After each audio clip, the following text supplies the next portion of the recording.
بصوا يا اصحابي، حذروا فزروا المدرسة دي اسمها ايه وكانت بتاعت مين من الفنانين. انا دلوقتي بكلمكم من كنيسة الاقباط في محطة الرمل، ظهرها على طول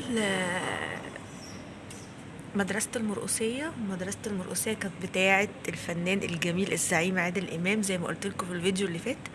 هو طلع في كذا برنامج وقال ان هو كان في مدرسة المرقسية في محطة الرمل.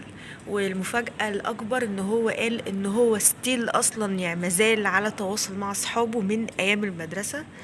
ودي حاجة صعبة جدا إنك تفضل على تواصل مع أصحاب من أيام المدرسة. طبعا حاجة صعبة ما يعملهاش غير الزعيم عادل إمام، عشان كده هو زعيم.